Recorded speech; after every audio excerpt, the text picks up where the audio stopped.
Alors, aujourd'hui, aujourd'hui, je vais faire une vidéo qui ne s'adresse pas particulièrement à un film. Je vais pas parler en fait d'un film, je vais pas non plus parler d'une série. Je vais rien faire de tout ça, mais je vais faire une vidéo en fait où on va parler un petit peu, on va parler film, mais pas de la manière dont vous pensez. Euh, Aujourd'hui, on va parler globalement, donc de manière, voilà, dans un cercle restreint.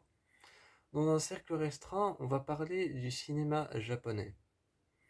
Et bien sûr, quand je dis cinéma japonais, ça ne veut pas forcément dire réalisateur japonais. Là est toute la, là est le truc de la vidéo. C'est que ça ne veut pas forcément dire réalisateur japonais, hein. Mais quand je dis cinéma japonais, on va parler de cinéma japonais. Mais pas des réalisateurs japonais. Évidemment, il y aura quelques films. Évidemment, il y aura quelques films qui sont de réalisateurs japonais, oui. Mais il y aura quelques films qui sont de réalisateurs américains et qui ont pour cadre le Japon ou alors d'autres pays asiatiques comme la Chine ou d'autres d'autres pays que cela. Bref, pour commencer, j'aimerais commencer avec un film qui a été repris. Ça a été repris en Amérique. Les Américains ont repris ce film, mais à la base, c'est un film japonais, réalisé par un réalisateur japonais. C'est le film Appartement 1303. Appartement 1303 raconte en fait l'histoire d'une jeune femme qui vient habiter dans l'appartement 1303. Sans savoir, sans se douter, elle signe le bail. Elle signe le bail de son appartement et sans se douter en fait qu'il y a un esprit malfaisant qui s'est donné la mort et qui a vécu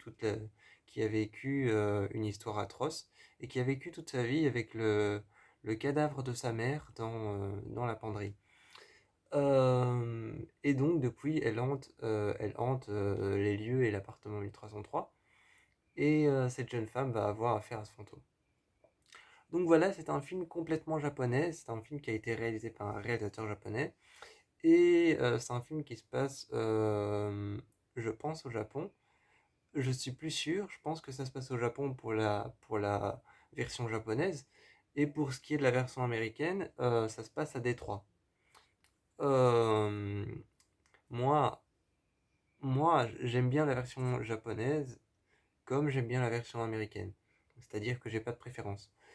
Ensuite, on a un autre film bien connu des fans de films d'horreur qui était encore une fois euh, un film japonais. Mais ensuite, il a été repris par les Américains et les Américains ont décidé d'en faire toute une flopée de suite et le film, le film était un culte, mais je sais pas si je peux dire désacralisé, mais voilà, voilà. Il est devenu plus si bon que ça au fil du temps, il est devenu plus si bon que ça. C'est The Ring. The Ring, qui autrefois était, enfin, son nom d'origine, c'est Ringu, réalisé par un réalisateur, Hideo Nakata, je crois, qui a réalisé Ring. À la base, c'est même un livre. Et Ringu, en fait, raconte l'histoire d'une cassette maudite à l'intérieur desquelles tu vois des images. Et quand tu vois cette cassette, 7 jours après, une fille, enfin, à ton téléphone sonne, et une fille à travers ton téléphone te dit qu'il ne te reste plus que 7 jours à vivre.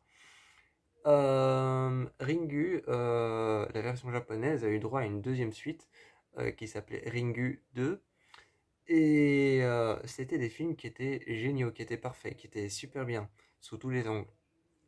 Et les Américains ont décidé de faire le cercle avec Gore Verbinski qui a fait le cercle et qui a repris Ringu. Et Hideo Nakata qui est le réalisateur aussi de Le Cercle 2.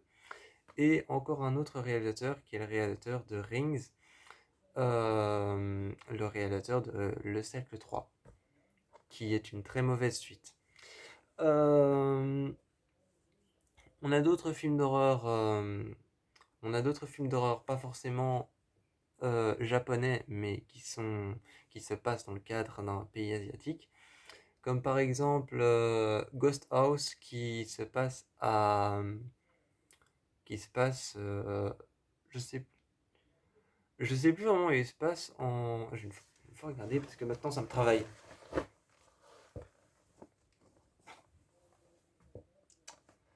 Donc, voilà, ça c'est Ghost House.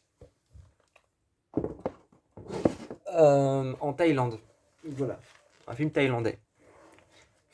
Enfin, c'est un film thaïlandais, mais j'ai jamais été voir vraiment de quelle origine étaient les. Parce que c'est deux frères qui ont fait ce film, et j'ai jamais été voir vraiment de quelle origine étaient les frères, s'ils étaient américains ou quoi que ce soit. Mais c'est un film qui se passe en Thaïlande. Euh, donc, ce que j'aime bien dans le cinéma asiatique, c'est ils essayent pas d'en faire de trop. Ils essayent pas d'en faire toute une montagne. Ils essayent pas non plus d'en faire tout un. Ils essayent pas en fait de toujours te rajouter un étage en plus, un étage en plus, un étage en plus pour te faire grimper et monter encore en puissance. Et non, ils te posent un stade et ils s'arrêtent à ce stade. Et c'est ce qui est bien c'est ce qui est bien dans le cinéma. C'est ce qui est bien dans le cinéma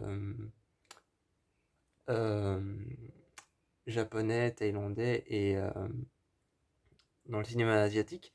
Dans le cinéma japonais, thaïlandais et chinois, c'est ce qui est bien, c'est qu'ils te posent une certaine limite et ils vont s'arrêter à cette limite.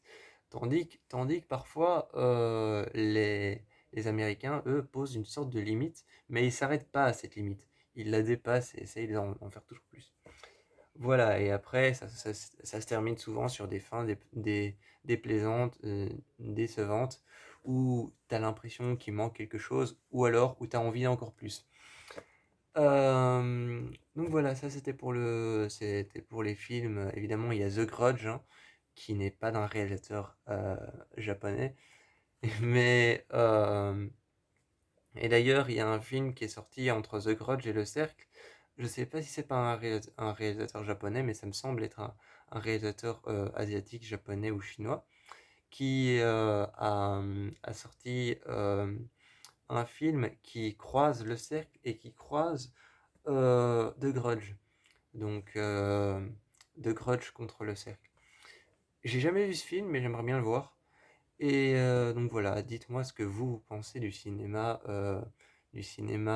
japonais, thaïlandais et chinois, de tout ce cinéma, de tout ce folklore aussi autour de la démonologie chinoise, parce que les Chinois, les Japonais et toutes les personnes asiatiques n'ont pas forcément le même monde démoniaque que nous, les Européens.